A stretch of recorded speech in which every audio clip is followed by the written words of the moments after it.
어머니, 아버님도 없는데 이제 이렇게 넓은 집 필요 없으시잖아요? 뭐라고?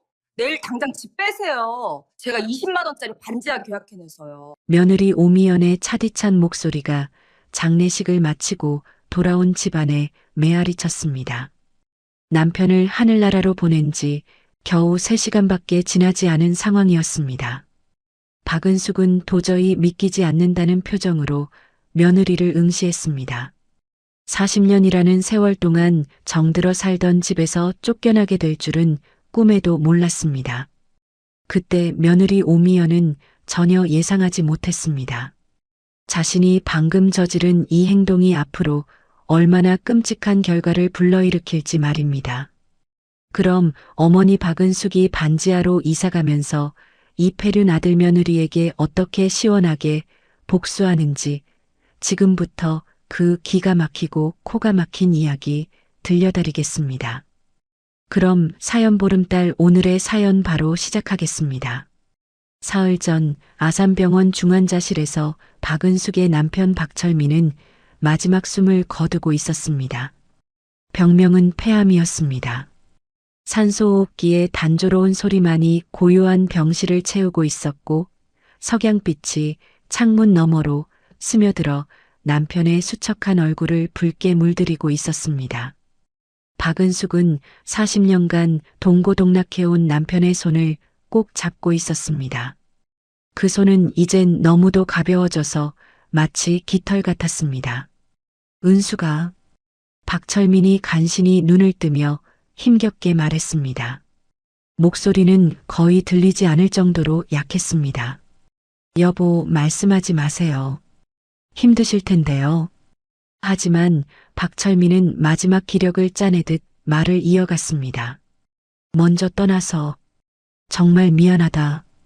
무슨 말씀이에요? 우리 같이 이겨내요. 박은숙의 눈에서 뜨거운 눈물방울이 주르륵 흘러내렸습니다. 하지만 박철민은 이미 모든 것을 체념한 듯 평온한 표정을 짓고 있었습니다. 은수가 내가 세상 떠나면 한상준이가 찾아올 거다. 그 친구가 자네한테 내가 남겨놓은 작은 선물을 전해줄 거야. 꼭 받아줘. 나랑 결혼해줘서 정말 고맙고 사랑해. 박은숙은 무슨 말인지 도무지 이해할 수 없었습니다. 평생을 가난하게 살아온 남편이 무슨 선물을 남길 수 있다는 것인지 궁금했지만 남편의 괴로워하는 모습에 더 이상 묻지 않았습니다. 나랑 결혼해줘서 정말 고맙고 사랑해. 박철민의 숨소리가 점점 약해져 갔고 그 말을 마지막으로 오후 4시 48분 그는 조용히 눈을 감았습니다. 여보, 여보. 박은숙의 절규가 병실 안을 가득 채웠지만 이미 늦어버렸습니다. 장례식은 소박했습니다. 평생을 성실하게 살았지만 넉넉하지 못했던 박철민의 빈소에는 몇몇 동네 이웃들과 아들 이정우, 며느리 오미연이 전부였습니다. 이정우는 상복을 입고 조문객들에게 인사를 건넸지만 그의 얼굴에는 슬픔보다는 어떤 절망적인 걱정이 가득했습니다. 간혹 오미연과 시선을 주고받으며 무언가 다급하게 속삭이곤 했습니다. 오미연은 장례식 내내 휴대폰만 들여다보며 누군가와 문자를 주고받았습니다. 시아버지의 마지막 가는 길인데도 전혀 슬퍼하는 기색이 없었습니다. 여보, 사채업자들이 또 연락했어. 이번 주 안에 안 갚으면 정말 큰일 난다고 하더라. 오미연이 이정우의 귀에 바짝 대고 속삭였습니다. 알았어. 장례 끝나자마자 집 매매 계약 진행하자. 이정우의 목소리는 떨리고 있었습니다. 박은숙은 이런 며느리의 모습이 마음에 걸렸지만 장례식장에서 다툼을 벌이고 싶지 않았습니다. 그때 장례식장 입구로 한 남자가 들어왔습니다. 60대 후반으로 보이는 남자는 깔끔한 검은 양복을 입고 있었고 손에는 하얀 국화한 다발을 들고 있었습니다. 한상준 아저씨. 박은숙이 그를 알아보고 일어났습니다. 남편의 절친한 친구이자 변호사인 한상준이었습니다. 한상주는 영정 앞에 꽃을 놓고 깊게 절했습니다. 그리고 박은숙에게 다가와 조의를 표했습니다. 형수님, 철민 형을 이렇게 보내게 되어 정말 마음이 아픕니다. 고마워요, 상준 씨. 와주셔서. 박은숙의 목소리는 슬픔으로 떨렸습니다. 형수님, 앞으로 힘든 일 있으시면 언제든 연락 주세요. 철민 형과 약속한 일이 있거든요. 한상주는 박은숙의 손을 따뜻하게 잡아주었습니다.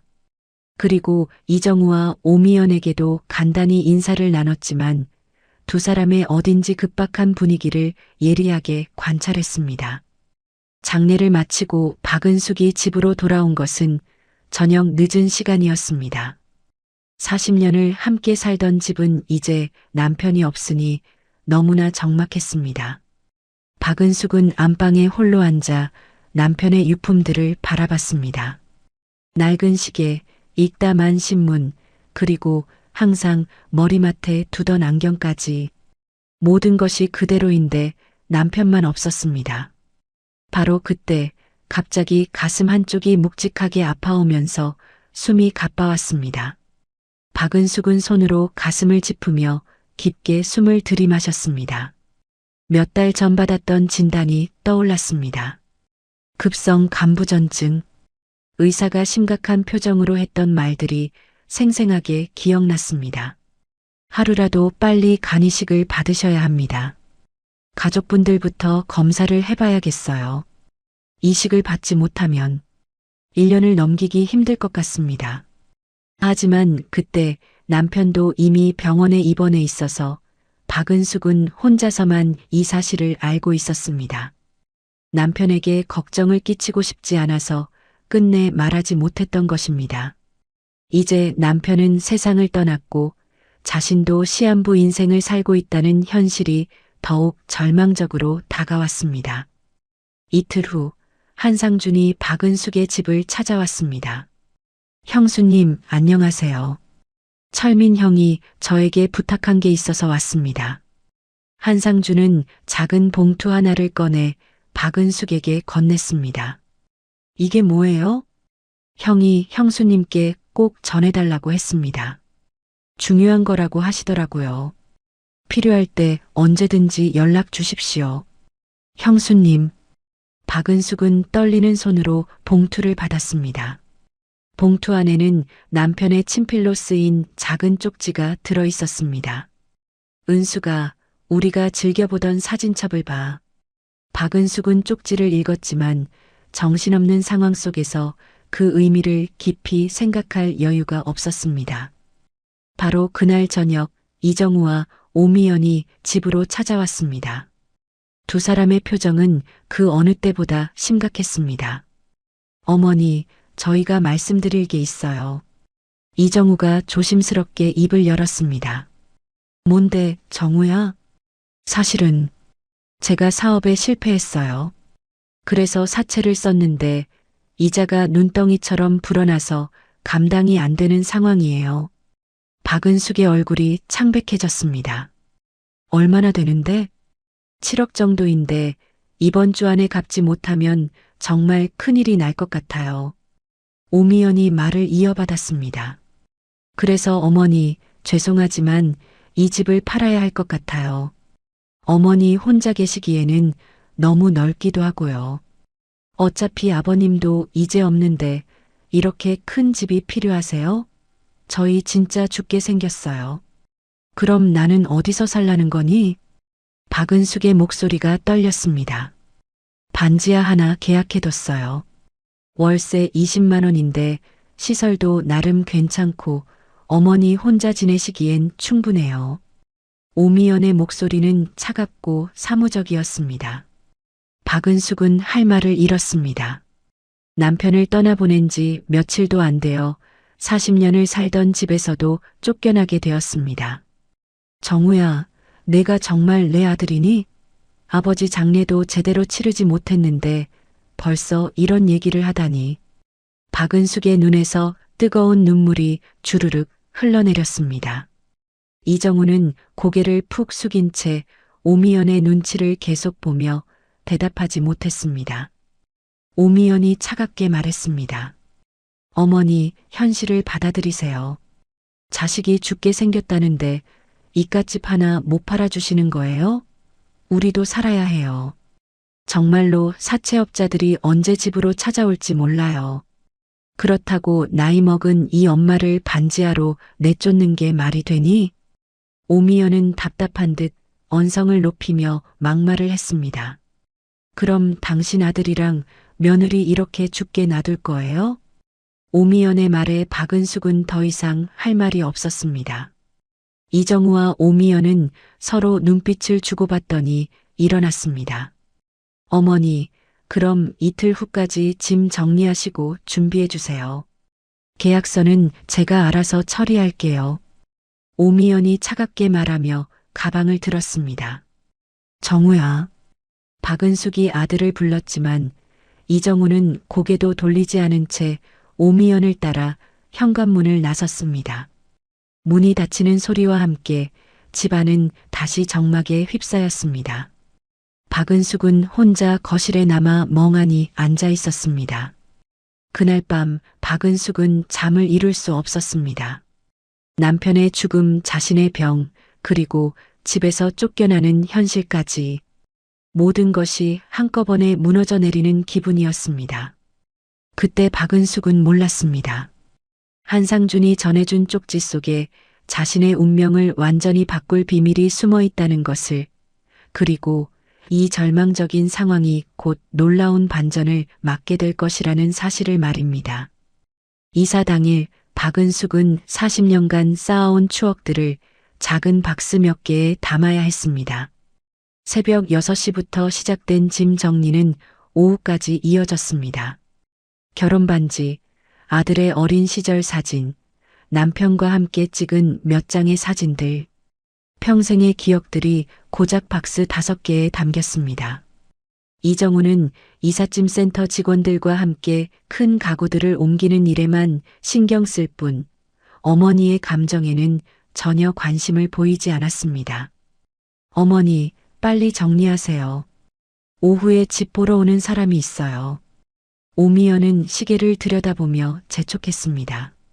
시아버지가 세상을 떠난 지 겨우 일주일도 안 된 상황에서 벌써 집을 팔겠다는 구매자를 데려온다는 것이었습니다.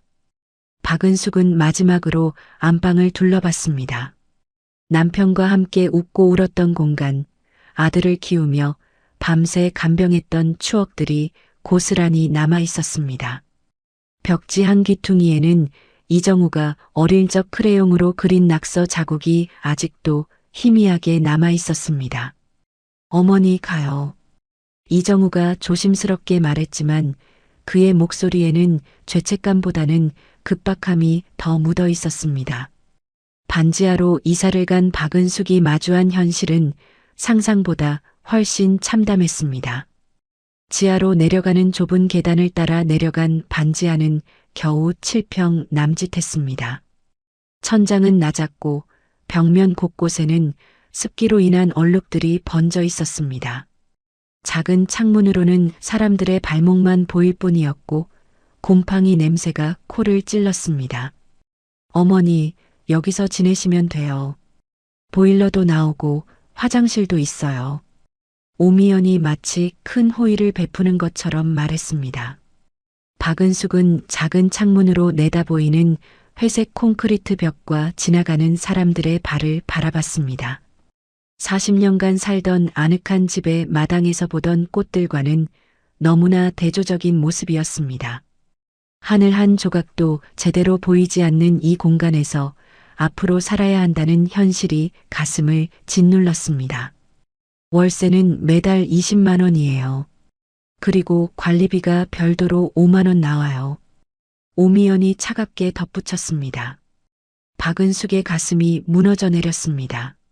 남편이 남긴 생명보험금과 적은 예금으로는 몇 개월도 버티기 어려운 금액이었습니다.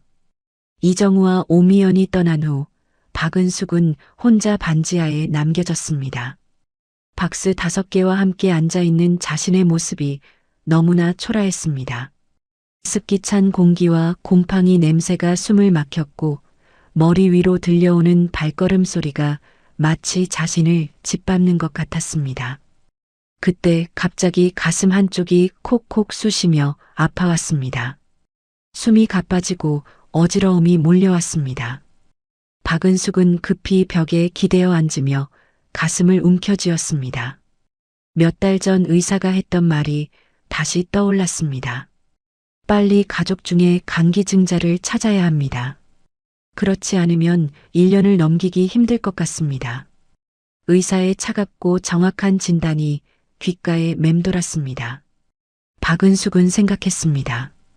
돈 때문에 집에서도 내쫓는 아들인데 언감생심 무슨 감기증 얘기를 꺼내나.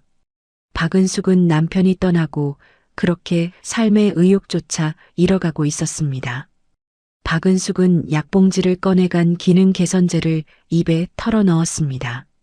쓴맛이 입안 가득 퍼졌지만 몸의 통증은 쉽게 가라앉지 않았습니다. 며칠이 지나면서 박은숙은 점점 더 큰 절망에 빠져들었습니다. 이정우는 이사 후 한 번도 안부 전화를 하지 않았고 오미연은 월세 독촉 문자만 보내왔습니다. 어머니, 다음 달 월세 미리 준비해 주세요. 계좌이체로 매달 25일까지 입금하시면 됩니다. 냉정한 문자 메시지를 받은 박은숙은 통장을 확인해 봤습니다. 남편의 생명보험금 500만 원과 예금 200만 원, 총 700만 원이 전 재산이었습니다. 월세 20만 원에 관리비 5만 원, 최소 생활비까지 합치면 한 달에 최소 50만 원은 필요했습니다. 1년 반 정도면 바닥이 날 상황이었습니다. 그런데 더 충격적인 일이 벌어졌습니다. 어느 날 우연히 아파트 단지 앞을 지나가던 박은숙은 믿을 수 없는 광경을 목격했습니다. 고급 외제차에서 내리는 오미연의 모습이었습니다. 그녀는 명품 핸드백을 들고 있었고 손목에는 번쩍이는 시계가 반짝이고 있었습니다. 박은숙은 눈을 의심했습니다. 사채비 때문에 집을 팔아야 한다던 며느리가 어떻게 이런 사치품들을 가지고 있을 수 있는 것인지 이해할 수 없었습니다. 더욱 놀라운 것은 오미연이 고급 백화점 쇼핑백을 여러 개 들고 있다는 것이었습니다. 박은숙은 멀찌감치 서서 지켜봤습니다. 오미연은 휴대폰으로 누군가와 통화하며 즐거워하고 있었습니다. 응, 오늘 쇼핑 진짜 재미있었어. 명품 가방도 하나 더 샀고 시계도 바꿨어. 오미연의 밝은 목소리가 멀리서도 들렸습니다. 박은숙의 가슴이 철렁 내려앉았습니다. 자신을 20만 원짜리 반지하로 내몰면서도 이렇게 사치스러운 생활을 하고 있다는 것이 믿어지지 않았습니다. 온몸이 떨리기 시작했고 다리에 힘이 빠져 근처 벤치에 주저앉아야 했습니다. 집으로 돌아온 박은숙은 더 이상 참을 수 없어서 이정우에게 전화를 걸었습니다. 정우야, 나야. 네, 어머니. 무슨 일이세요? 이정우의 목소리는 여전히 냉담했습니다. 너희가 정말 사채비 때문에 힘든 거 맞니? 미연이가 명품 쇼핑하는 걸 봤는데. 전화 너머로 잠시 침묵이 흘렀습니다. 어머니, 그건 미연이 친정에서 도움을 받은 거예요. 어머니는 신경 쓰지 마세요. 친정에서 도움을 받을 돈이 있으면 왜 내 집을 팔았니? 박은숙의 목소리가 떨렸습니다. 어머니, 그런 식으로 따지시면 곤란해요. 그때 정말 힘들었어요. 저희도 살아야 했다고요. 이정우는 변명을 늘어놓으며 황급히 전화를 끊어버렸습니다. 박은숙은 휴대폰을 바라보며 한참을 멍하니 있었습니다. 40년을 키운 아들이 이렇게 차갑게 변할 수 있다는 것이 믿어지지 않았습니다. 그날 밤 박은숙은 잠을 이룰 수 없었습니다. 반지하 천장 위로 들려오는 빗소리와 발걸음 소리, 그리고 지난 세월들이 주마등처럼 지나갔습니다. 이정우가 어렸을 때 열이 나면 밤새 간병했던 기억들, 대학 등록금을 마련하려고 새벽 일자리까지 뛰었던 일들, 결혼할 때 전세 자금을 마련해 주려고 남편과 함께 대출을 받았던 순간들, 모든 희생이 헛된 것이었다는 생각에 가슴이 미어졌습니다. 바로 그때 갑자기 한상준이 전해준 쪽지가 떠올랐습니다. 은수가 우리가 즐겨보던 사진첩을 봐. 박은숙은 벌떡 일어나 박스 속에서 사진첩을 찾기 시작했습니다. 남편이 남긴 마지막 말이 혹시나 하는 희망을 주는 것은 아닐까 하는 생각이 들었습니다. 하지만 이사 오면서 없어졌는지 보이지 않았습니다. 이틀 후 박은숙은 반지하 계단에서 같은 처지의 사람을 만났습니다. 어머, 새로 이사 오신 분이세요? 70대 초반으로 보이는 여성이 계단에서 박은숙에게 말을 걸었습니다. 네, 안녕하세요. 박은숙입니다. 저는 장순자예요. 1층에 살아요. 저는 아들 며느리한테 배신당해서 여기 온 지 2년 됐어요. 장순자의 말에 박은숙은 깜짝 놀랐습니다. 자신과 비슷한 처지의 사람이 있다는 것이 위로가 되면서도 슬펐습니다. 아들이 재혼하면서 새 며느리가 저를 못 견뎌 하더라고요. 그 못난 놈은 마누라 치마폭에 둘러싸여서 아무 말도 못 하더라고요. 그래서 여기로 쫓겨났어요. 장순자의 담담한 말투에서 깊은 상처가 느껴졌습니다. 두 사람은 자연스럽게 서로의 사연을 나누게 되었습니다. 비슷한 아픔을 겪은 사람끼리만 알 수 있는 공감대가 형성되었습니다. 세상에 이런 일이 다 있네요. 평생 자식 키우느라 고생했는데 늙으니까 짐이 된다고 내쫓다니. 장순자가 한숨을 쉬며 말했습니다. 박은숙은 장순자와의 만남을 통해 조금이나마 마음의 위로를 받았습니다. 그날 저녁 혼자 앉아 반쯤 가려진 작은 창문으로 내다보던 박은숙은 문득 남편이 떠올랐습니다. 남편 박철민은 40년 결혼 생활 동안 거의 매일 같은 시간에 집 앞 복권방을 찾았습니다. 퇴근길에 꼭 들러서 같은 번호의 로또를 사오곤 했습니다. 여보, 또 로또 사왔어요? 박은숙이 물으면 박철민은 항상 멋쩍게 웃으며 대답했습니다. 그래, 언젠간 우리도 대박 날 거야. 그때까지 희망은 가져야지. 가난한 살림에 1,000원도 아까운 상황이었지만 박은숙은 남편의 작은 희망을 빼앗고 싶지 않았습니다. 오히려 그런 남편 때문에 희망까지 가진 적도 있었습니다.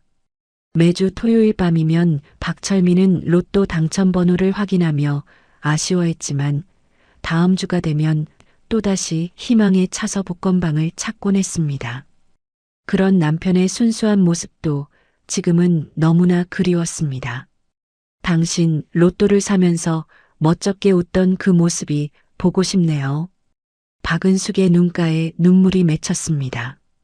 남편이 마지막까지 포기하지 않았던 그 희망이 과연 지금은 어떤 의미였을까 하는 생각이 들었습니다.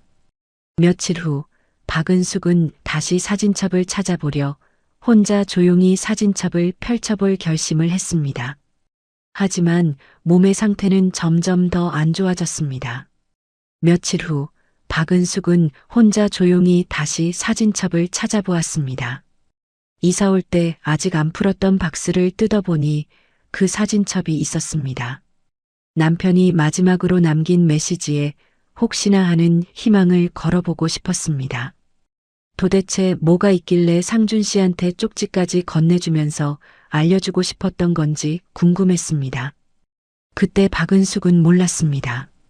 그 사진첩 속에 자신의 운명을 완전히 바꿀 놀라운 비밀이 숨어 있다는 것을, 그리고 이 절망적인 현실이 곧 상상할 수 없는 반전을 맞게 될 것이라는 사실을 말입니다. 박은숙은 반지하 생활에 익숙해지려고 노력했지만 매일매일이 고통의 연속이었습니다. 새벽 5시면 어김없이 깨는 습관은 40년간 남편을 위해 아침밥을 챙겨주던 시간이었습니다. 하지만 이제는 차려줄 사람도 함께 먹을 사람도 없었습니다. 박은숙은 작은 싱크대 앞에 서서 혼자 먹을 죽을 끓이며 지난 세월을 떠올렸습니다. 1983년 25살의 박은숙이 박철민과 결혼했을 때만 해도 미래에 대한 희망이 있었습니다. 비록 가난했지만 서로 사랑했고 열심히 살면 언젠가는 좋은 날이 올 것이라고 믿었습니다. 박철민은 작은 공장에서 일했고 박은숙은 동네 양복점에서 바느질 일을 도우며 살림을 꾸려나갔습니다. 둘 다 고등학교도 제대로 나오지 못한 처지였지만 성실함과 끈기만큼은 누구에게도 지지 않았습니다. 이정우가 태어났을 때는 정말 행복했습니다.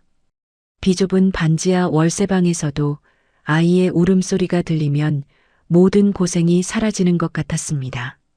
박은숙은 정우를 업고 바느질 일을 계속했고 박철민은 야간 근무까지 마다하지 않으며 가족을 위해 일했습니다.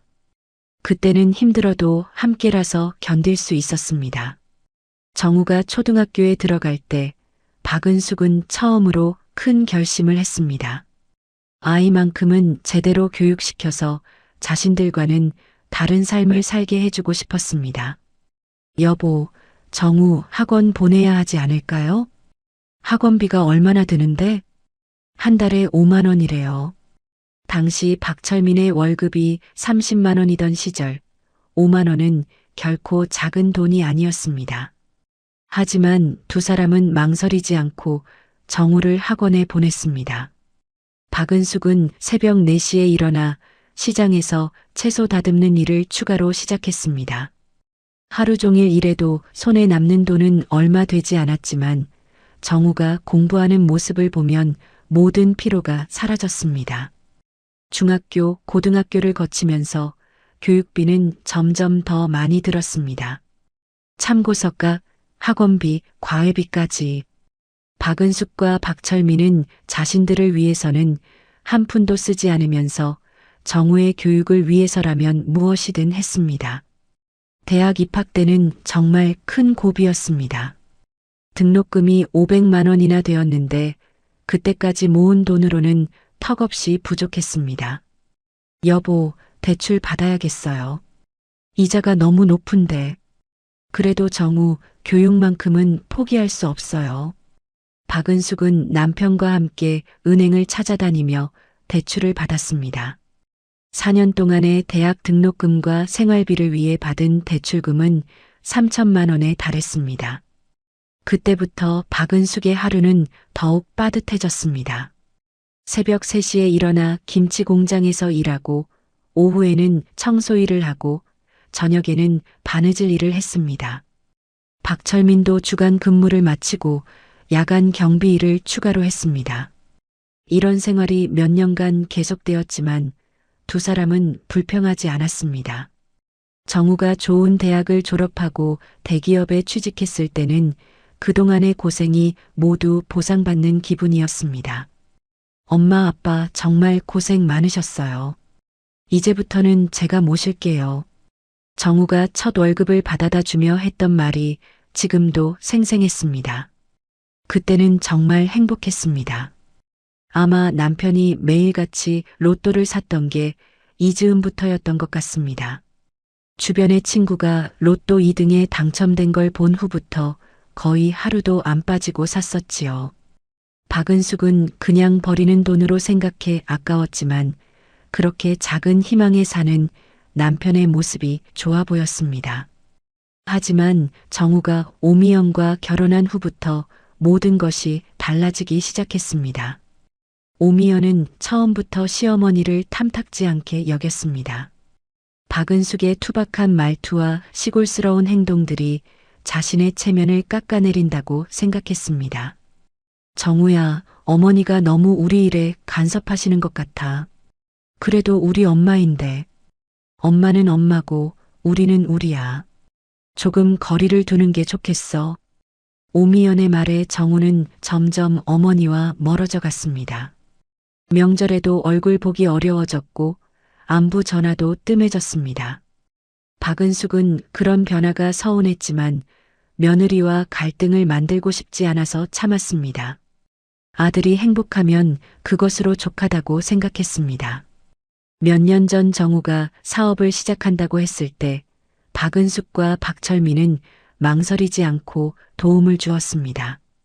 평생 모은 돈 1억 원과 집을 담보로 한 대출 2억 원까지 총 3억 원을 선뜻 내주었습니다. 엄마, 사업 잘 되면 몇 배로 갚아드릴게요. 정우의 말을 믿고 기다렸지만 사업은 실패했고 빚만 늘어났습니다. 그런데도 박은숙은 아들을 탓하지 않았습니다.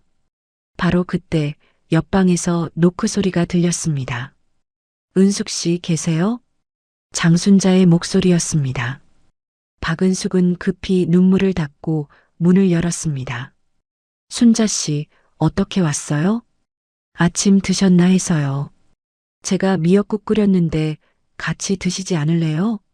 장순자의 따뜻한 미소에 박은숙의 마음이 조금 누그러졌습니다. 며칠 전 처음 만난 후로 두 사람은 자주 안부를 주고받으며 서로의 처지를 위로하고 있었습니다. 고마워요. 저도 혼자 먹기 그랬는데. 두 사람은 장순자의 방에서 함께 아침을 먹었습니다. 비록 간소한 식사였지만 혼자 먹는 것보다 훨씬 따뜻했습니다. 은숙 씨는 어떻게 여기 오게 되셨어요? 어제 대충 들었지만. 장순자가 조심스럽게 물었습니다. 박은숙은 남편의 죽음부터 집에서 쫓겨나게 된 경위까지 차근차근 이야기했습니다. 장순자는 고개를 끄덕이며 진심으로 공감해 주었습니다. 세상에, 아버님 장례식 때 그런 말을 하다니. 저는 그래도 아들이 6개월은 기다려줬는데. 장순자도 자신의 사연을 털어놓았습니다. 큰아들이 재혼하면서 새 며느리가 시어머니를 못 견뎌 했다는 것이었습니다. 새 며느리가 저보고 노인 냄새가 난다고 하더라고요. 그래서 아들이 저한테 따로 나가서 살라고 했어요. 어머, 그런 말을 어떻게 해. 처음에는 정말 충격이었어요. 40년을 키운 아들이 그런 말을 할 줄은 몰랐거든요. 두 사람은 서로의 아픔을 나누며 위로받았습니다. 같은 처지에 있는 사람끼리만 알 수 있는 깊은 공감대가 형성되었습니다. 은숙 씨, 우리 앞으로 자주 만나요. 혼자 있으면 자꾸 우울해지는데 이렇게 얘기하니까 마음이 좀 나아져요. 저도 그래요. 순자 씨 만나서 정말 다행이에요. 그날부터 두 사람은 거의 매일 만나 함께 식사하고 이야기를 나누었습니다. 서로의 상처를 보듬어주는 소중한 친구가 되었습니다.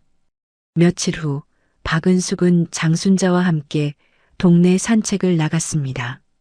오랜만에 집 밖으로 나서니 마음이 조금 상쾌해졌습니다. 그런데 산책 중에 갑자기 어지러움이 몰려왔습니다. 다리에 힘이 풀리며 비틀거렸습니다. 은숙 씨, 괜찮아요? 장순자가 급히 박은숙을 부축했습니다. 괜찮아요. 그냥 좀 어지러워서. 하지만 박은숙의 얼굴은 창백했고 식은땀이 이마에 맺혀 있었습니다. 병원에 가봐야 하는 거 아니에요? 아니에요. 그냥 피곤해서 그래요. 박은숙은 자신의 병을 장순자에게도 말하지 못했습니다. 괜히 걱정을 끼치고 싶지 않았습니다. 집으로 돌아온 박은숙은 약을 먹고 누웠지만 몸의 상태는 점점 더 안 좋아졌습니다. 며칠 전부터 소변 색깔도 이상했고 자주 메스꺼움을 느꼈습니다. 그날 밤 박은숙은 혼자 조용히 생각에 잠겼습니다. 남편도 떠났고 아들도 등을 돌렸고 자신마저 시한부 인생을 살고 있다는 현실이 너무나 절망적이었습니다. 문득 한상준이 전해준 남편의 쪽지가 떠올랐습니다. 며칠째 미루고 있었던 사진첩 확인을 더 이상 미룰 수 없을 것 같았습니다. 혹시나 남편이 자신을 위해 남겨둔 무언가가 있을까 하는 마지막 희망을 품고 박은숙은 박스에서 사진첩을 꺼내 확인해 봤습니다. 그때 박은숙은 몰랐습니다. 그 사진첩 속에 자신의 운명을 완전히 바꿀 놀라운 비밀이 숨어 있다는 것을, 그리고 절망 끝에서 만나게 될 기적 같은 반전이 기다리고 있다는 사실을 말입니다. 반지하의 작은 형광등 불빛 아래서 박은숙은 떨리는 손으로 박스에서 사진첩을 꺼냈습니다. 40년간의 추억이 담긴 두꺼운 앨범이었습니다. 첫 장을 넘기자 젊은 시절의 박은숙과 박철민이 웃고 있는 흑백 사진이 나왔습니다. 결혼식 사진이었습니다.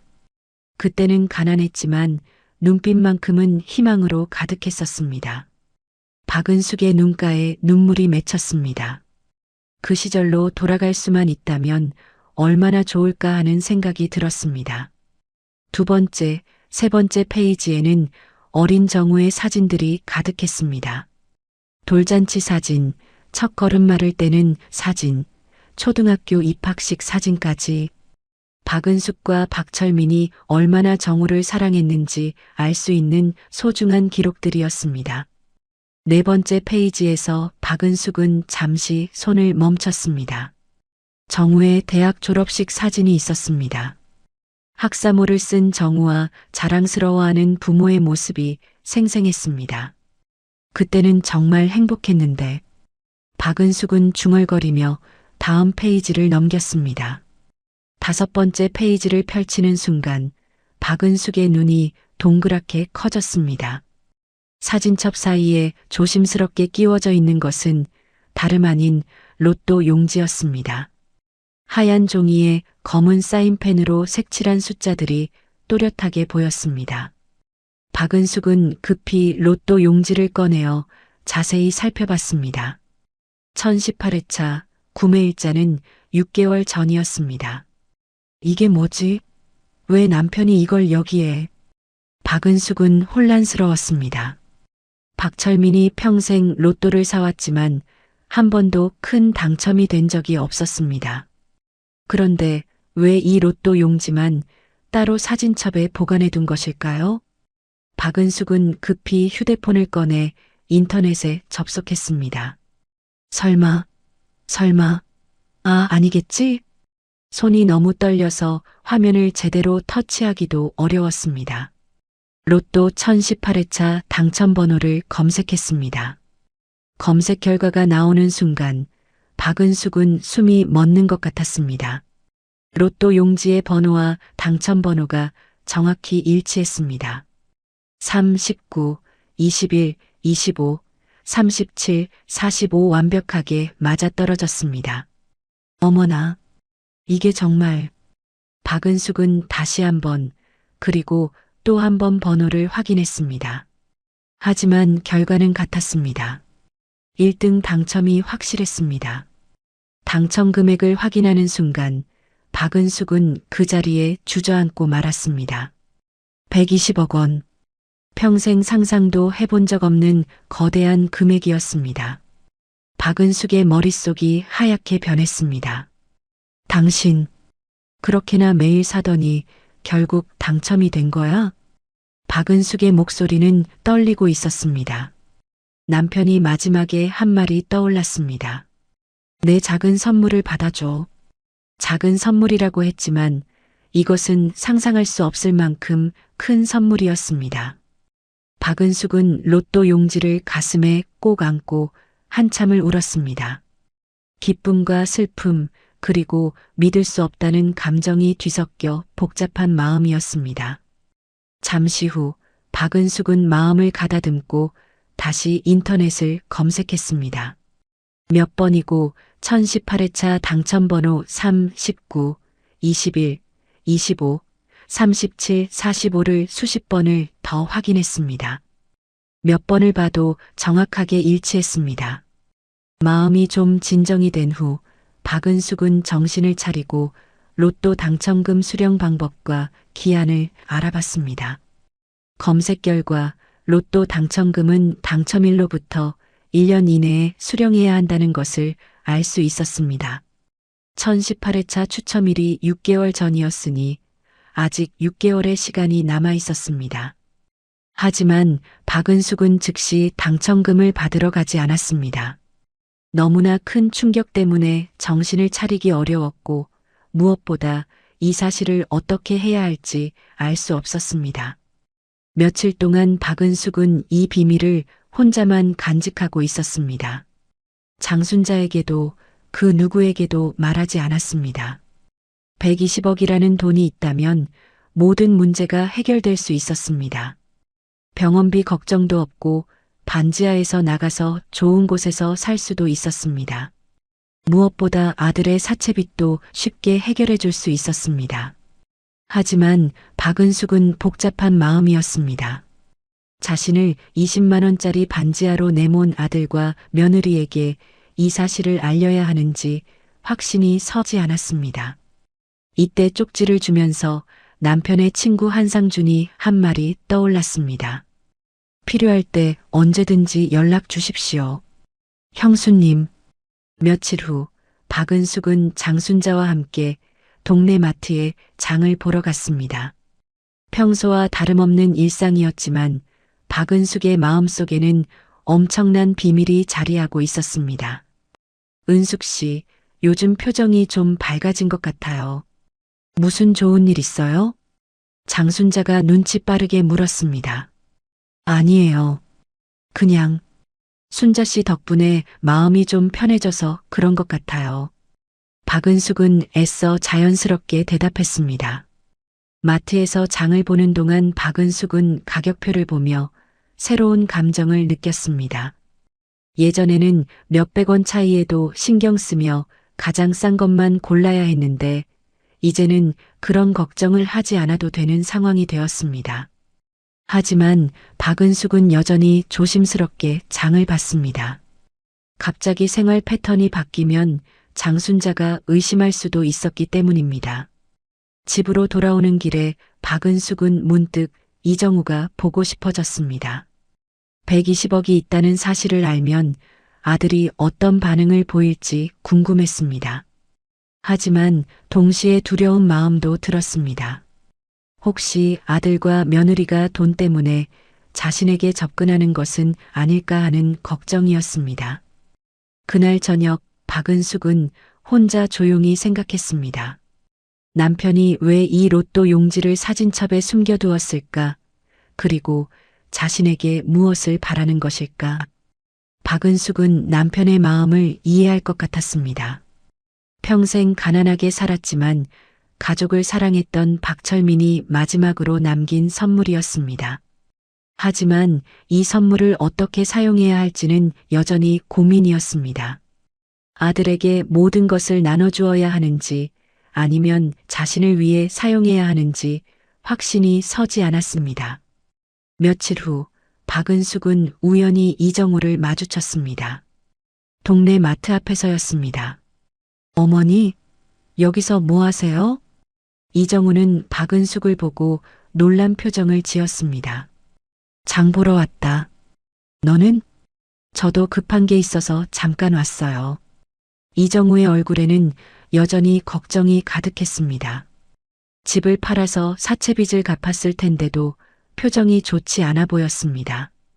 정우야, 사채빚은 어떻게 됐니? 집 팔아서 다 갚은 거 아니야? 박은숙의 목소리에는 전과 달리 차가운 기운이 묻어 있었습니다.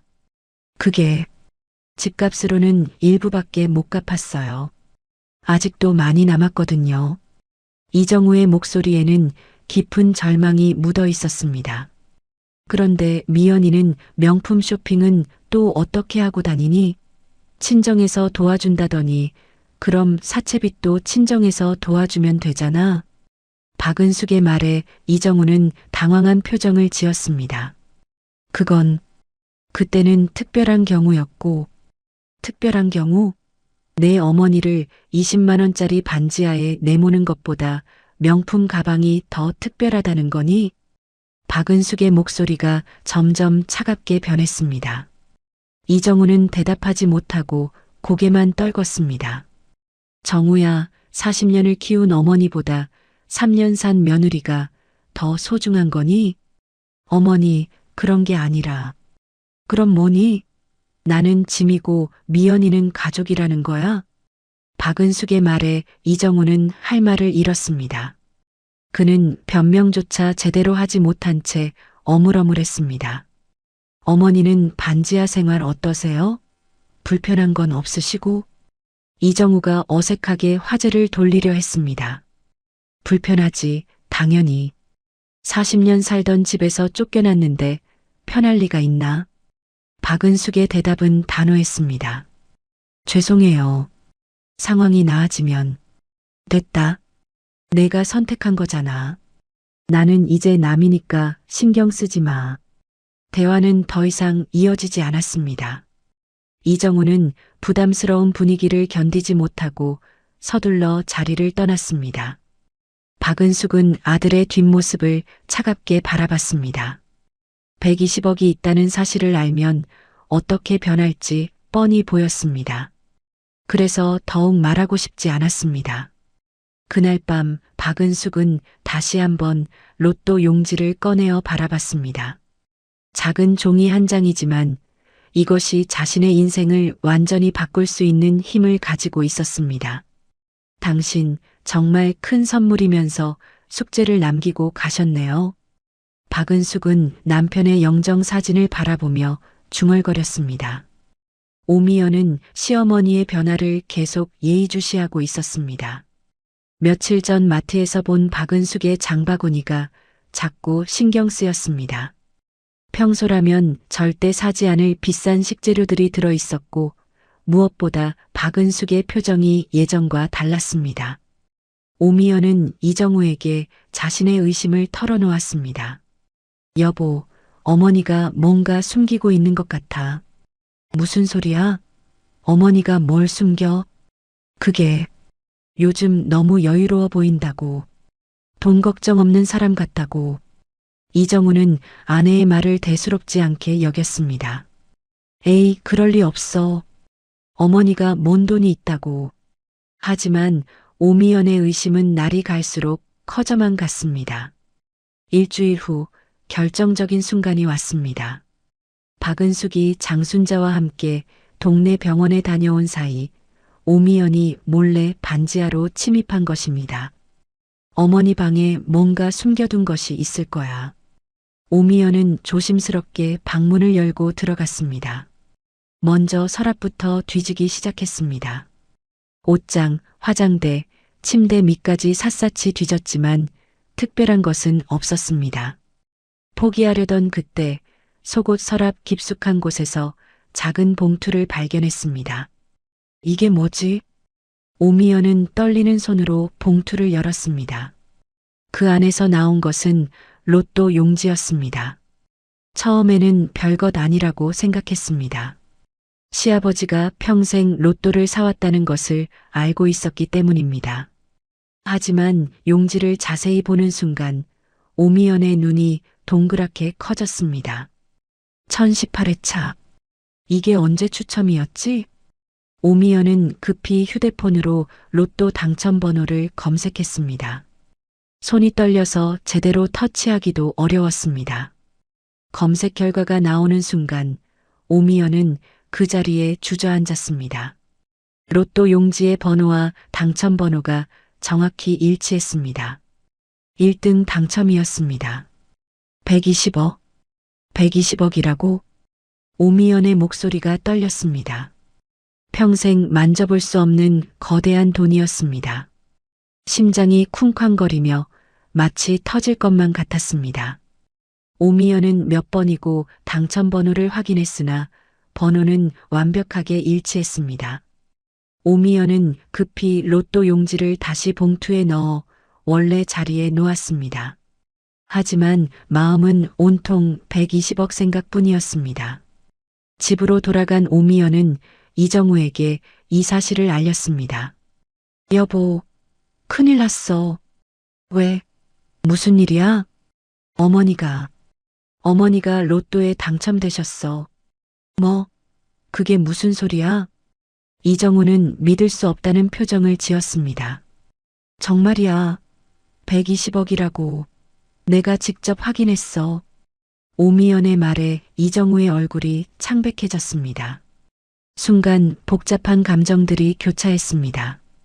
그럼 어머니가 120억이 있는데도 우리가 집 팔아서 고생하는 걸 그냥 지켜보신 거야? 그런 것 같아. 우리가 어머니를 반지하러 보낸 걸 원망해서 일부러 숨기고 있는 거야. 오미연의 목소리에는 분노가 섞여 있었습니다. 어떻게 그럴 수가 있어? 친아들인데.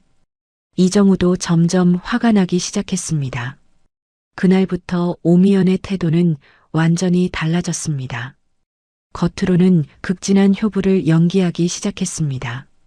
다음 날 아침, 오미연은 비싼 과일 선물 세트를 들고 박은숙을 찾아왔습니다. 어머니, 안녕하세요. 목소리는 평소보다 훨씬 밝고 다정했습니다. 왜 또 왔니? 박은숙은 며느리의 갑작스러운 변화에 당황했습니다. 어머니 몸 걱정돼서 왔어요. 이거 좋은 과일이라고 해서 사왔어요. 오미연이 과일 상자를 내밀었습니다. 필요 없어. 가져가. 어머님, 왜 그러세요? 제가 정말 반성했어요. 앞으로는 진짜 잘할게요. 오미연의 연기는 능숙했지만 박은숙은 뭔가 어색함을 느꼈습니다. 갑자기 왜 이래? 며칠 전까지만 해도 그렇지 않았잖아. 어머니, 제가 많이 생각해 봤어요. 정말 잘못했다고 생각해요. 오미연은 눈물까지 글썽이며 연기했습니다. 그런데 어머니, 혹시 몸이 안 좋으시면 병원비 걱정 마세요. 저희가 다 해드릴게요. 오미연의 말에 박은숙은 더욱 의심스러웠습니다. 병원비? 너희가 사채빚도 못 갚는다면서 무슨 병원비? 어머니, 어떻게든 마련해 드릴게요. 가족이니까요. 오미연의 위선적인 말에 박은숙은 구역질이 날 것 같았습니다. 며칠 동안 오미연의 극진한 관심은 계속되었습니다.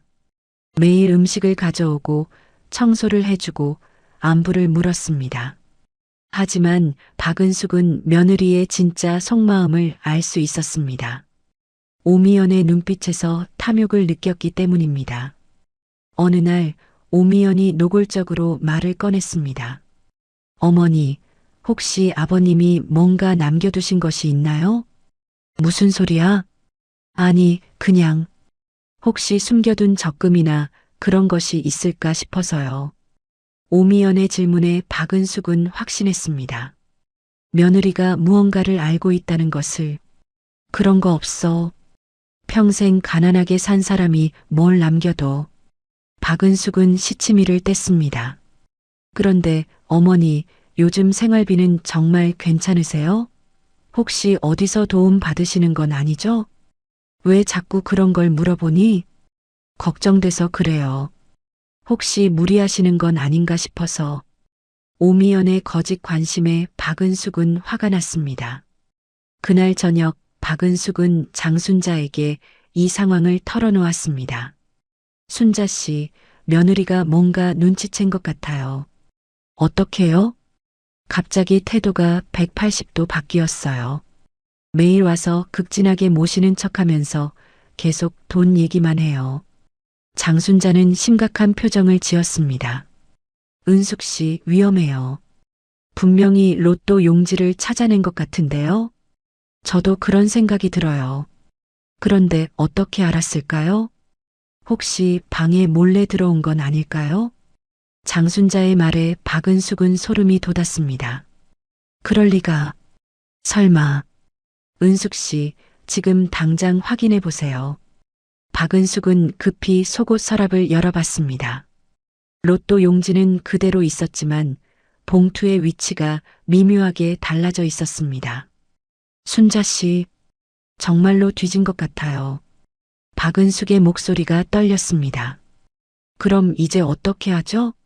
모르겠어요. 이제 며느리가 본색을 드러낼 것 같은데. 바로 그때 현관문을 두드리는 소리가 들렸습니다. 어머니, 저희예요. 이정우와 오미연의 목소리였습니다. 박은숙과 장순자는 서로를 바라보며 긴장했습니다. 은숙 씨, 이제 시작인 것 같아요. 장순자가 걱정스럽게 말했습니다. 박은숙은 문을 열어주었습니다. 이정우와 오미연이 들어왔는데 두 사람의 표정이 평소와 달랐습니다. 어머니, 저희가 드릴 말씀이 있어요. 이정우가 진지한 표정으로 말했습니다. 뭔데? 어머니, 이제 그만 숨기시고 솔직하게 말씀해 주세요. 오미연이 박은숙을 노려보며 말했습니다. 박은숙은 순간 모든 것을 직감했습니다. 이제 진짜 시험이 시작되는 것이라는 사실을. 그리고 박은숙은 몰랐습니다. 앞으로 며느리와 아들이 보여줄 탐욕의 민낯이 상상을 초월할 것이라는 사실을. 그리고 자신이 얼마나 큰 시련에 직면하게 될 것인지를 말입니다. 이정우와 오미연이 박은숙 앞에 나란히 앉았습니다. 두 사람의 표정에는 더 이상 가식적인 미소가 없었습니다. 오미연은 장순자가 자리를 뜨길 바라는 듯 눈치를 주었지만 장순자는 박은숙이 혼자 당할까봐 걱정되어 자리를 뜨지 않았습니다. 오히려 박은숙 곁으로 더 가까이 앉으며 든든한 지원군이 되어 주었습니다. 어머니, 저희가 다 알고 있어요. 이정우가 무거운 목소리로 입을 열었습니다. 뭘 안다는 거니? 박은숙은 태연한 척했지만 마음속으로는 이미 모든 것이 들통났다는 것을 알고 있었습니다. 로또 말이에요. 120억짜리 로또. 오미연이 직설적으로 말했습니다. 박은숙의 얼굴이 순간 굳어졌습니다. 장순자는 깜짝 놀라며 박은숙을 바라봤습니다. 어떻게 그걸? 어머니가 숨겨둔 거 제가 찾았어요. 속옷 서랍 맨 아래 봉투 안에 있던 거 말이에요. 오미연의 말에 박은숙은 분노가 치밀어 올랐습니다. 내가 내 방을 뒤졌다는 거야? 그게 중요한 게 아니에요. 어머니가 120억이 있으면서 저희한테 말 안 한 게 더 큰 문제죠. 오미연의 목소리가 점점 높아졌습니다. 이정우도 거들었습니다. 어머니, 어떻게 그러실 수 있어요? 저희가 사채비 때문에 집까지 팔아서 고생하는데 120억이 있으면서 모른 척하다니. 너희가 나를 어떻게 대했는데 그런 말을 해? 박은숙의 목소리도 거칠어졌습니다. 나를 20만 원짜리 반지하로 내쫓아놓고 이제 와서 돈 이야기를 하는 거야? 그건 그거고 이건 이거예요. 오미연이 감정적으로 소리쳤습니다. 어머니는 친아들이 죽을 지경인데도 돈을 숨기고 계셨잖아요. 죽을 지경? 며느리 명품 쇼핑할 돈은 어디서 났어? 박은숙의 날카로운 지적에 오미연은 잠시 말문이 막혔습니다. 그건 뭐야?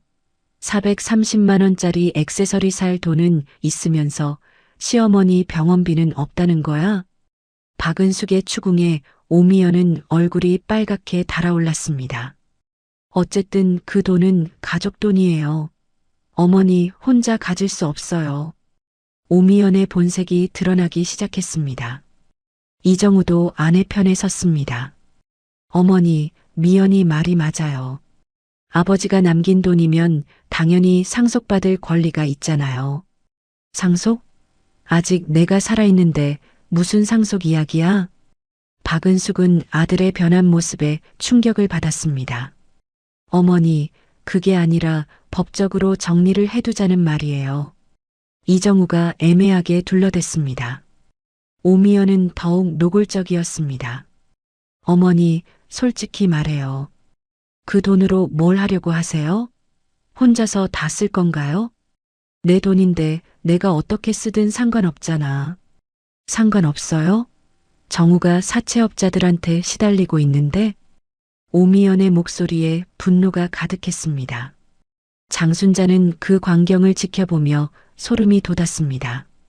120억이라는 돈 앞에서 가족이 이렇게 변할 수 있다는 것이 믿어지지 않았습니다. 어머니, 저희가 그동안 서운했던 건 인정해요. 하지만 이제라도 가족답게 지내면 되잖아요. 이정우가 회유하는 투로 말했습니다. 가족답게? 나를 반지하로 내쫓을 때는 생각 안 했으면서?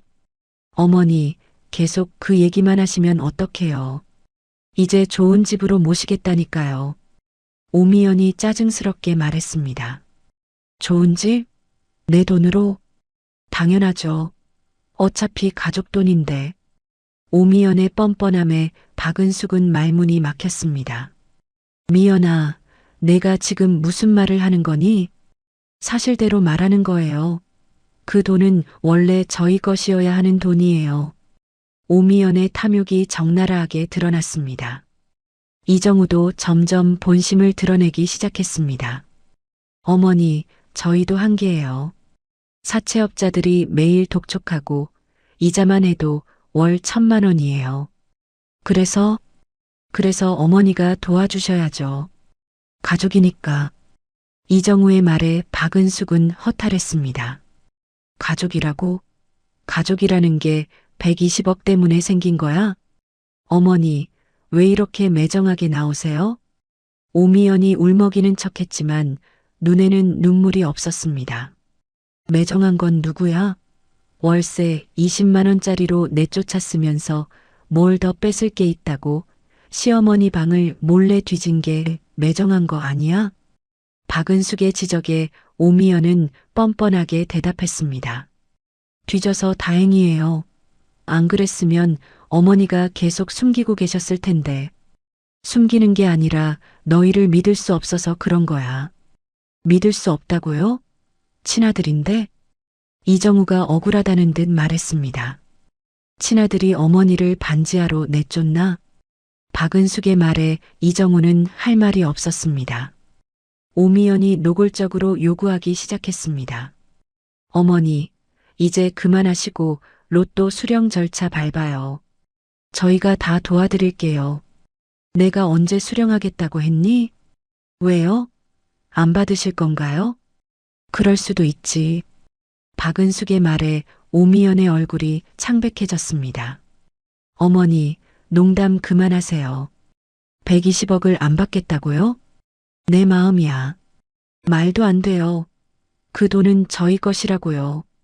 오미연이 소리를 지르며 일어났습니다. 장순자는 그 광경을 보며 박은숙의 손을 꼭 잡았습니다. 은숙 씨, 괜찮아요. 이정우도 점점 다급해졌습니다. 어머니, 제발 도와주세요. 정말 죽을 것 같아요. 죽을 것 같으면 살던 집을 왜 팔았어? 며느리 명품 사는데 쓰려고.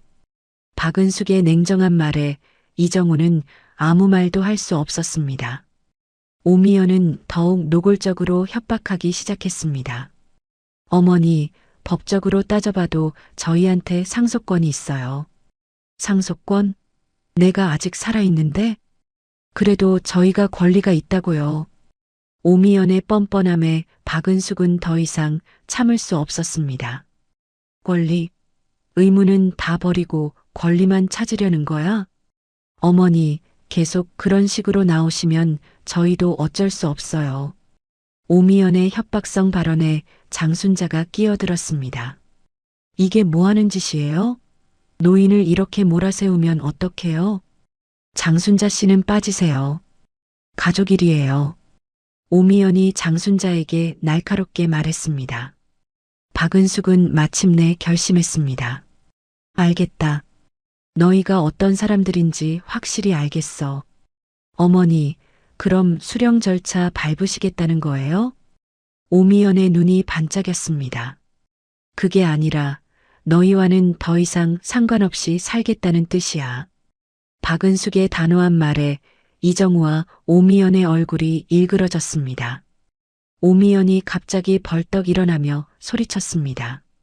어머니, 이건 저희 권리예요. 그 로또 용지 당장 내놓으세요. 안 돼. 내가 어떻게 처리할지는 내가 정해. 박은숙이 단호하게 거절하자 오미연은 참지 못하고 박은숙의 서랍으로 달려갔습니다. 미연아, 뭐 하는 거야? 장순자가 놀라며 말렸지만 오미연은 이미 서랍을 뒤지기 시작했습니다. 여기 있을 거예요. 로또 용지. 박은숙이 급히 오미연을 막으려 했습니다. 그만해. 내 방에서 나가. 싫어요. 찾을 때까지 안 나가요. 이정우도 어머니와 아내 사이에서 갈등하다가 결국 아내 편을 들었습니다. 어머니, 그냥 주세요. 어차피 가족 돈이잖아요. 아들마저 자신을 배신하는 모습에 박은숙은 절망했습니다. 오미연이 로또 용지를 발견하고 움켜쥐려는 순간 박은숙이 필사적으로 막았습니다. 놓아. 그건 내 거야. 안 놓아요. 이건 저희 것이라고요. 두 사람이 로또 용지를 두고 실랑이를 벌이는 사이 박은숙의 몸이 뒤로 밀렸습니다. 은숙 씨. 장순자가 소리쳤지만 박은숙은 그만 균형을 잃고 바닥에 넘어지고 말았습니다. 어머니. 이정우가 놀라서 외쳤지만 오미연은 그 틈에 로또 용지를 움켜쥐었습니다. 바로 그때 아래층에서 누군가 급하게 올라오는 발소리가 들렸습니다. 형수님, 괜찮으세요? 익숙한 목소리와 함께 한상준이 문을 열고 들어왔습니다. 사실 박은숙은 며칠 전부터 며느리의 이상한 행동을 한상준에게 계속 상의해 왔습니다. 오미연이 갑자기 극진하게 모시기 시작한 것도, 자꾸 돈 이야기를 꺼내는 것도, 심지어 방을 뒤진 것 같다는 의심까지 모두 한상준에게 털어놓았습니다. 한상준은 변호사로서의 경험으로 이런 상황이 위험할 수 있다고 판단하고 박은숙에게 미리 법적 절차를 준비해 두자고 조언했습니다. 특히 로또 당첨금에 대한 권리를 보호하고 혹시 모를 강압적인 상황에 대비해 증거를 남겨두라고 했습니다.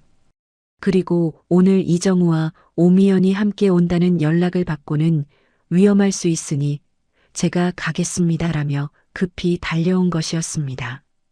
한상준의 등장에 반지하 안의 분위기가 순간 얼어붙었습니다.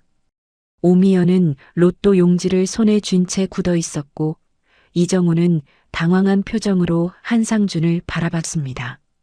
바닥에 넘어진 박은숙을 장순자가 급히 부축하고 있었습니다. 형수님, 다치신 건 아니죠? 한상준이 박은숙에게 다가가며 걱정스럽게 물었습니다. 괜찮아요, 상준 씨. 정말 잘 왔어요. 박은숙의 목소리에는 안도감이 묻어 있었습니다. 한상준은 상황을 한눈에 파악했습니다. 바닥에 떨어진 박은숙, 로또 용지를 움켜쥔 오미연, 그리고 어수선한 방 안의 모습을 보며 무슨 일이 벌어졌는지 대략 짐작할 수 있었습니다. 제가 한상준 변호사입니다. 박은숙 어르신의 법정 대리인이고요. 한상준이 자신을 소개하며 명함을 꺼냈습니다. 이정우와 오미연의 얼굴이 창백해졌습니다. 변호사라는 말에 두 사람은 예상치 못한 상황에 당황했습니다. 변호사요? 왜 갑자기 변호사가? 이정우가 떨리는 목소리로 물었습니다. 형수님께서 며칠 전부터 상의해 오신 일들이 있어서요. 오늘 위험할 수 있다고 하셔서 급히 왔습니다. 한상준의 말에 오미연이 반발했습니다. 위험하다니요? 저희는 그냥 가족끼리 이야기하고 있었는데요. 가족끼리 이야기요? 그럼 어르신이 왜 바닥에 넘어져 계시죠? 한상준의 날카로운 지적에 오미연은 말문이 막혔습니다. 그건 실수로. 실수로요? 그리고 지금 손에 들고 계신 건 뭡니까? 한상준이 오미연이 쥐고 있는 로또 용지를 가리켰습니다. 오미연은 순간 로또 용지를 등 뒤로 숨겼습니다.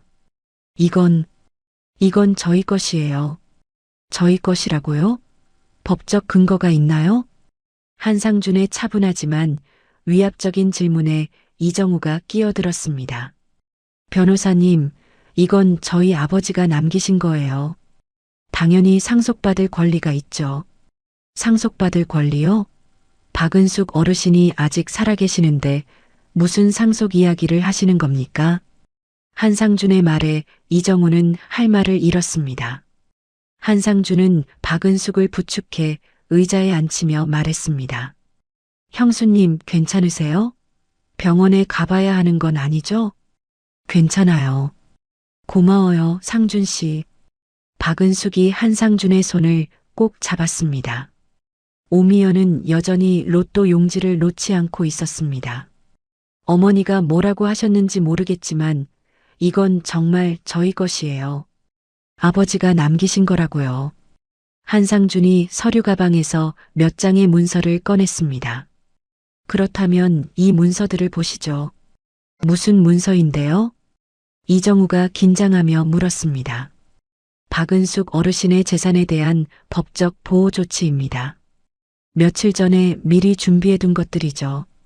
한상준의 말에 오미연의 얼굴이 더욱 창백해졌습니다.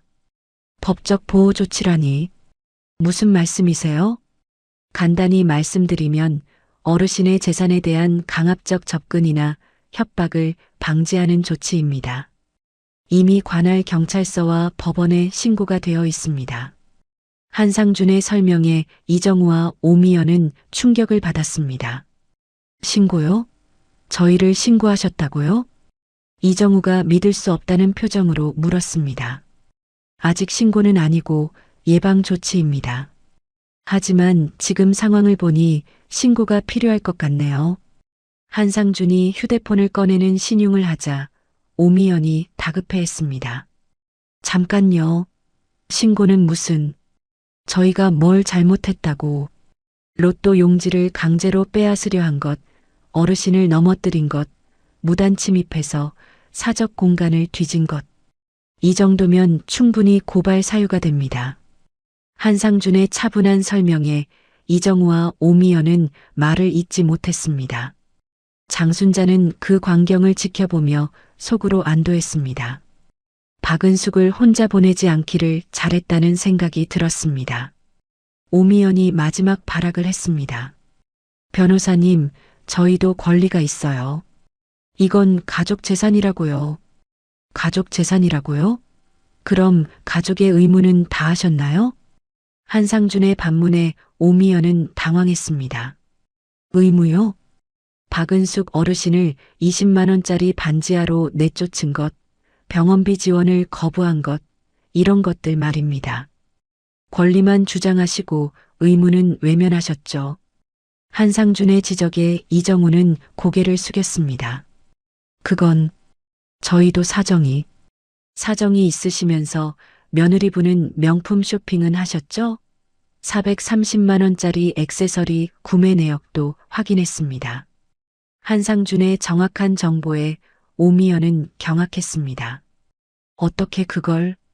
변호사라면 당연히 조사해야 할 부분이죠. 의뢰인 보호를 위해서요. 한상준은 오미연에게 손을 내밀었습니다. 이제 로또 용지를 돌려주시죠. 싫어요. 이건 저희 것이라고요. 오미연이 로또 용지를 더욱 꽉 움켜쥐었습니다. 그럼 절도죄로 고발하겠습니다. 타인의 재산을 무단으로 취득하려 한 것은 명백한 범죄 행위입니다. 한상준의 단호한 말에 이정우가 아내를 말렸습니다. 미연아, 그만해. 돌려줘. 왜요? 우리 권리인데. 변호사님 말씀이 맞아. 이건 범죄야. 이정우의 만류에도 오미연은 완강했습니다. 한상준이 실제로 휴대폰으로 전화를 걸기 시작했습니다. 여보세요, 경찰서죠? 노인 대상 강도 사건을 신고하겠습니다. 아니에요. 강도가 아니라고요. 오미연이 다급하게 소리쳤습니다. 그럼 로또 용지를 돌려주세요. 결국 오미연은 억지로 로또 용지를 박은숙에게 돌려주었습니다. 박은숙은 떨리는 손으로 로또 용지를 받아 가슴에 꼭 안았습니다. 한상준이 이정우와 오미연을 번갈아 보며 말했습니다. 앞으로 박은숙 어르신께 어떤 식으로든 압박을 가하시면 즉시 법적 조치를 취하겠습니다. 그리고 이 반지하에 무단 침입하는 것도 금지합니다. 무단 침입이라니요. 저희가 가족인데. 오미연이 억울하다는 듯 말했습니다. 그리고 정말 가족이라는 사람들이 70세가 넘는 어머니를 이런 20만 원짜리 반지하로 내쫓나요? 가족이라는 사람들이 시어머니 방을 몰래 뒤지고 병든 어머니한테 주먹질까지 하면서 돈을 빼앗으려 하나요? 한상준의 호된 질책에 이정우와 오미연은 고개를 들 수 없었습니다.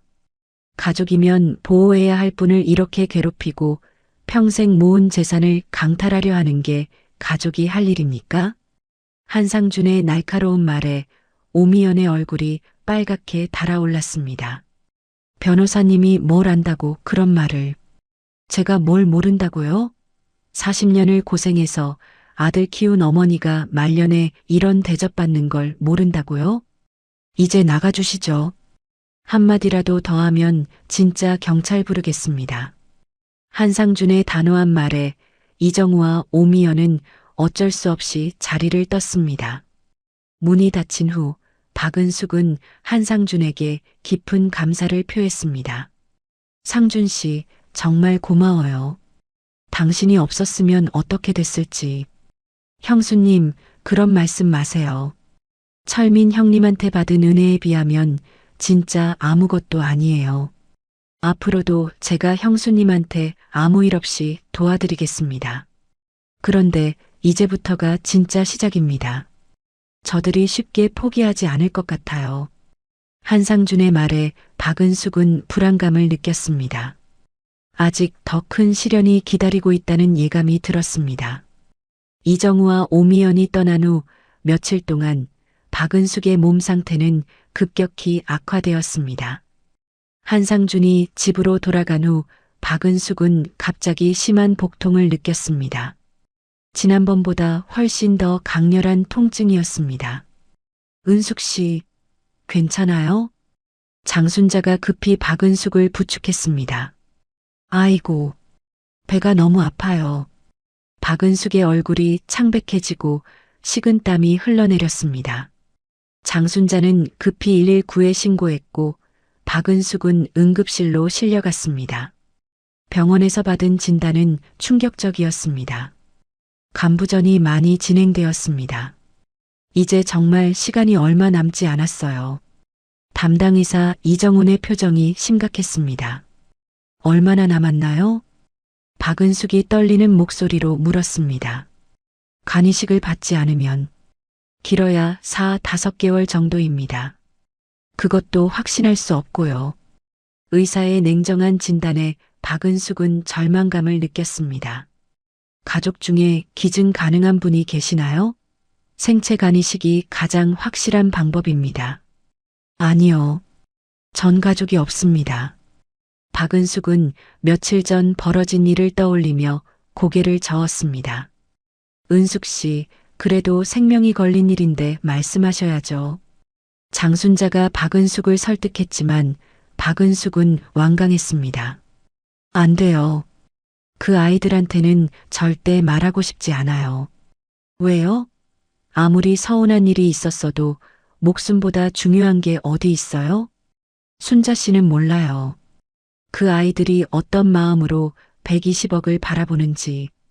박은숙은 아들과 며느리가 자신의 죽음을 기다리고 있을지도 모른다는 생각에 등골이 서늘했습니다.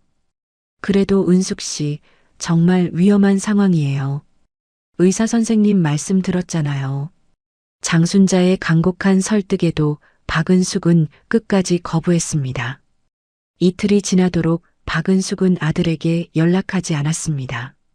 하지만 몸의 상태는 점점 더 안 좋아졌습니다. 장순자는 더 이상 참을 수 없었습니다. 박은숙이 잠든 사이 몰래 이정우의 번호를 찾아 전화를 걸었습니다. 여보세요? 정우 씨인가요? 네, 누구시죠? 저는 장순자라고 해요. 어머니와 같은 건물에 사는 저번에 한번 뵀었죠. 아, 네. 무슨 일이세요? 이정우의 목소리는 무심했습니다. 정우 씨, 어머니가 지금 병원에 입원해 계세요. 장순자의 목소리가 떨렸습니다. 병원에요? 왜요? 간부전이 많이 악화되셔서 의사 선생님이 간이식을 받지 않으면 4-5개월 못 버티신다고 하셨어요.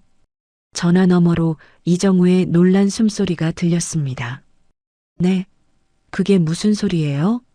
그런데 어머니는 절대로 아들한테 연락하지 말라고 하셨어요. 돌아가실 생각까지 하고 계시더라고요. 장순자의 목소리에 눈물이 섞였습니다. 제발, 제발 어머니 좀 살려주세요. 이 세상에 정우 씨밖에 없어요. 제발 적합성 검사라도 받아주세요. 장순자의 절절한 부탁에 이정우는 말문이 막혔습니다. 전화기를 쥔 손이 떨렸고 가슴 한쪽이 무너져 내리는 기분이었습니다. 어머니가 죽을 수도 있다는 현실이 머리를 강타했습니다. 그제야 자신이 어떤 끔찍한 일을 저질렀는지 깨닫게 되었습니다. 내가 정말 무슨 짓을 한 거지? 이정우의 머릿속에 어린 시절 기억들이 빠르게 스쳐 지나갔습니다. 밤새 열이 나는 자신을 돌봐주던 어머니의 차가운 손길, 학비를 마련하기 위해 새벽부터 일터로 나서던 어머니의 뒷모습, 자신의 결혼식에서 눈물을 흘리며 축복해주던 어머니의 미소까지 목구멍이 메어와 숨쉬기조차 힘들었습니다. 가슴 깊숙한 곳에서 올라오는 죄책감이 온몸을 짓눌렀습니다. 어머니가 혼자서 얼마나 무서우셨을까? 얼마나 외로우셨을까? 이정우는 자신도 모르게 눈물이 흘러내리는 것을 느꼈습니다. 여보, 뭘 그렇게 심각하게 생각해? 오미연이 다가오며 물었습니다. 어머니가 병원에 입원하셨대. 간이식을 받아야 살 수가 있으시대. 이정우의 말에 오미연의 눈빛이 번뜩였습니다. 정말이야? 진짜로? 그럼 얼마나 더 버티실 수 있대? 오미연의 반응에 이정우는 섬뜩함을 느꼈습니다. 4~5개월이래. 어머, 그럼 정말 잘 됐네. 오미연이 기뻐하는 모습에 이정우는 충격을 받았습니다. 뭐가 잘 됐다는 거야? 당연히 잘 된 거지. 2달만 참으면 120억이 우리 거잖아. 오미연의 노골적인 말에 이정우는 온몸에 소름이 돋았습니다. 미연아, 이건 우리 엄마 목숨 이야기야. 목숨이 뭐가 중요해? 어차피 나이도 많으시고 자기가 간 이식해줄 것도 아니잖아. 오미연의 차가운 말에 이정우는 분노가 치밀어 올랐습니다. 너 지금 무슨 말을 하는 거야? 이정우가 처음으로 목소리를 높였습니다. 당연한 말하는 거야. 당신도 간이식해주면 잘못하면 죽을 수도 있어. 자기가 그런 위험을 감수한다고? 왜 못해? 내 엄마인데? 이정우의 목소리가 떨렸습니다. 도대체 무슨 소리 하는 거야? 그냥 모른 척만 하면 120억이 우리 돈이 될 수 있는데. 오미연의 뻔뻔한 대답에 이정우는 마침내 폭발했습니다. 오미연, 사람의 목숨이 걸려 있는데 어떻게 그런 말을 할 수 있어? 이정우가 소리치자 오미연은 깜짝 놀랐습니다. 평소 자신에게 꼼짝하지 못하던 남편이 이렇게 화를 내는 것은 처음이었습니다. 당신, 지금 나한테 소리치는 거야? 그래, 소리치는 거야. 내가 원한 건 120억이었지. 우리 엄마 목숨까지는 바란 게 아니었어. 이정우의 각성에 오미연은 당황했습니다. 정우야, 정신 차려. 현실을 봐. 현실? 내가 지금까지 현실을 못 봤다고? 이정우가 어린 시절을 떠올리며 눈물을 흘렸습니다. 엄마가 나를 위해 얼마나 희생하셨는데.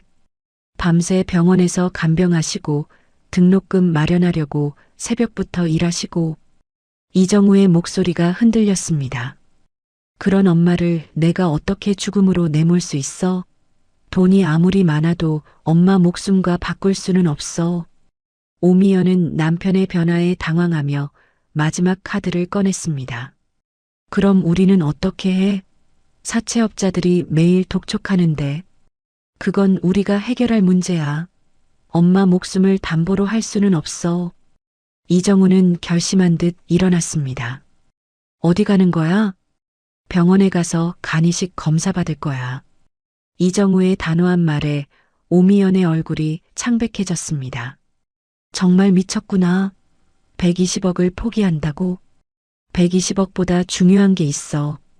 바로 우리 엄마야. 이정우가 문을 향해 걸어가며 마지막으로 말했습니다. 그리고 미연아, 이번 일로 우리에 대해서도 많이 생각해 봤어.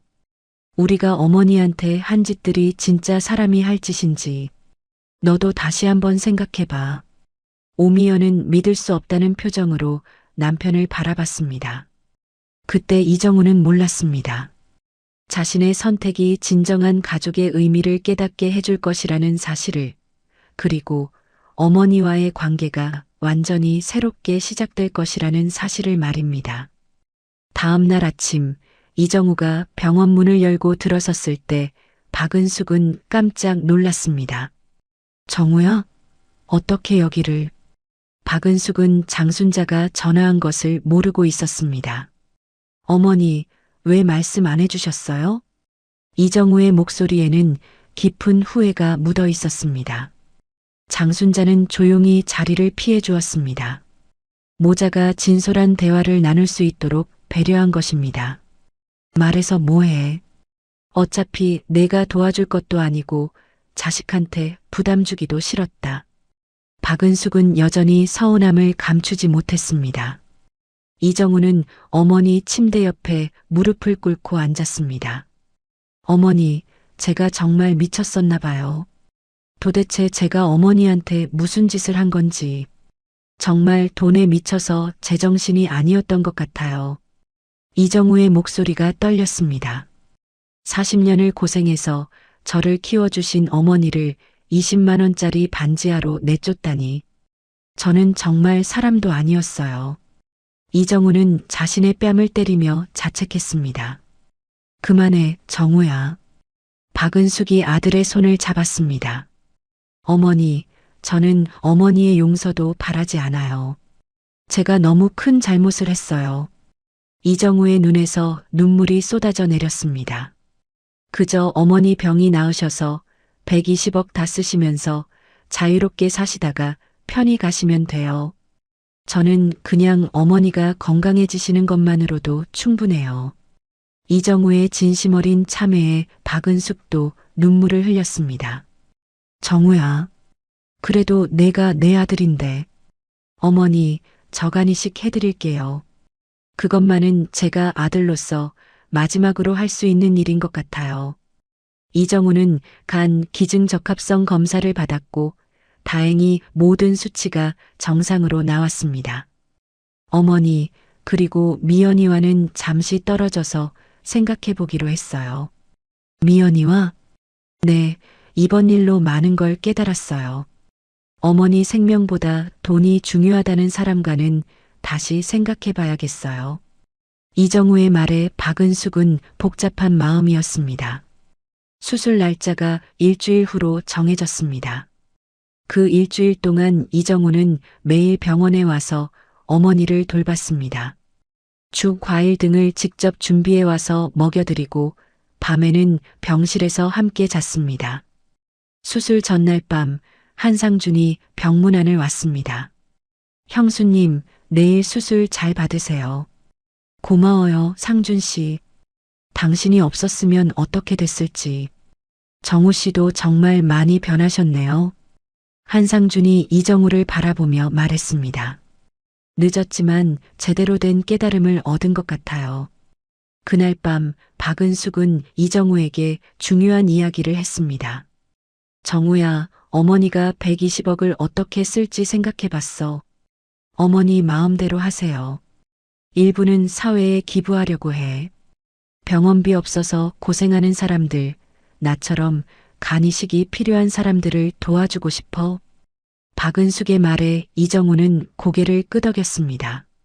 훌륭한 생각이에요, 어머니. 그리고 나머지는 엄마가 자유롭게 쓸 거야. 여행도 다니고 하고 싶은 것도 하면서 말이야. 수술은 성공적으로 끝났습니다. 의사가 수술실에서 나와 엄지손가락을 치켜 세웠을 때 장순자와 한상준은 기쁨의 눈물을 흘렸습니다. 회복실에서 깨어난 박은숙은 옆에서 자고 있는 이정우를 바라봤습니다. 아들의 얼굴에는 수술의 피로가 역력했지만 평화로운 미소가 떠 있었습니다. 정우야, 박은숙이 아들의 손을 살짝 잡자 이정우가 눈을 떴습니다.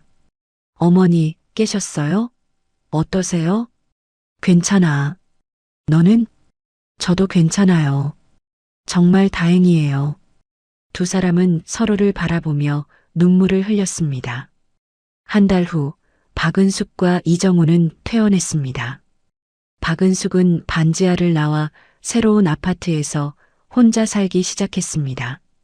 이정우는 근처에 작은 원룸을 얻어 어머니를 자주 찾아뵐 수 있도록 했습니다.